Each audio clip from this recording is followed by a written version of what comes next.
Cinema দেখেছেন? না, এর আগে আমি সাকিব খানের কোনো মুভি দেখিনি, এটাই প্রথম। তুফান, প্রিয়তমা এগুলো দেখা হয়নি? না, এগুলো দেখা হয়নি অনেস্টলি। আহ, বরবাদ সিনেমার অ্যাক্টিং কেমন ছিল?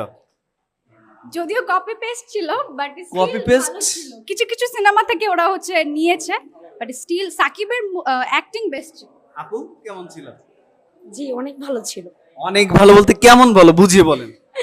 মানে আমার কাছে বেস্ট অ্যাকশন মুভি ওর আমার কাছে লেগেছে আর কি। আমি ওর আগেও মুভি দেখেছি, প্রিয়তমাও অনেক ভালো লাগছে আমার কাছে। প্লাস মানে এটাও অনেক ভালো লাগছে আমার কাছে। মনে হয় ওর বেস্ট মুভির মধ্যে যদি বলি তাহলে এটা আর প্রিয়তমাই আমার কাছে বেস্ট লাগছে। অনেকে বলে যে বাংলাদেশি বা বাংলাদেশিরা বা বাংলাদেশি পরিচালকরা নাকি ভালো সিনেমা তৈরি করতে পারে না, বাংলাদেশি অ্যাক্টররা নাকি ভালো অ্যাক্টিং করতে পারে না। এই জায়গাগুলোতে কি বলবেন? না, আমার কাছে তো এটা মনে হয় না। আমার কাছে তো শাকিব খানকে অলওয়েজই বেস্ট লাগে অ্যাজ এ অ্যাক্টর। আমি মনে করি সাকিব খান খুবই ভালো অ্যাক্টিং করে। এরপর যদি বলি সিয়াম আহমেদ আছে, আমাদের আফরান নিশো আছেন। তো বাট আমার কাছে আমি জানি না মোশাররফ করিম? মোশাররফ করিম অনেস্টলি ওনাকে আমার খুব বেশি পছন্দ না, বাট উনিও খুব ভালো অ্যাক্টিং করে। বাট এখন আমার কাছে এই মুভি মোশাররফ করিমের গায়ের কালার দেখে কি বললেন যে ওনাকে পছন্দ হয় না? নাকি অন্য কোনো অ্যাক্টিং এর দিক থেকে হলে কিন্তু সাকিব খান বলেন, আপনার নিশ্চয় বলেন, বা হচ্ছে সিয়াম আহমেদ বলেন, ওদের থেকে কিন্তু মোশাররফ করিম বেস্ট। এটা অনেস্টলি ট্রু, বাট ওনার জেনারেশনের সাথে তো আর আমাদের জেনারেশনটা যাবে না, আমাদের জেনারেশনের নায়কই হচ্ছে সাকিব খান, আর আমি জাস্ট আজকে ওনার ফ্যান হয়ে গেছি truly. So yeah, best best best ever. কখনো যদি সাকিব খানের সাথে আপনার সিনেমার অফার আসে কি করবেন?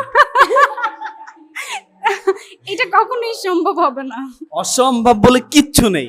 আছে আছে। ইদি কাপাল হচ্ছে সিরিয়াল করতো, সেখান থেকে সে মানে সাকিব খানের সাথে প্রিয়তমা করলো, আহ, দেবের সাথে খাদান করলো, এরপর আবার হচ্ছে এই যে বরবাদ সিনেমা করলো। এগুলো সব সুপারহিট না?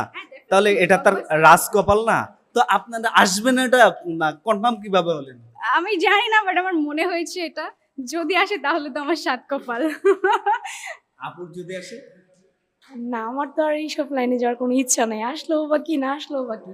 আমার এক্সপেকটেশন এত হাইও না যে আমি মানে ওর সাথে কোনো সিনেমা করবো। বা এক্সপেকটেশন বলতে গেলে অ্যাকচুয়ালি আমার কোনো ইন্টারেস্ট নেই। কারণ কি? কারণ যদি কি বলবো, আসলে এটার কোনো এরকম কোনো ভ্যালিড কোনো রিজন নেই। আপনাদের অনেক ধন্যবাদ সুন্দর সুন্দর কথা বলার জন্য। তবে লাস্ট আপনাদের থেকে একটা জিনিস শুনবো, বরবাদ সিনেমার একটা ভাইরাল ডায়লগ দেন। বলো। দুজন একসাথে।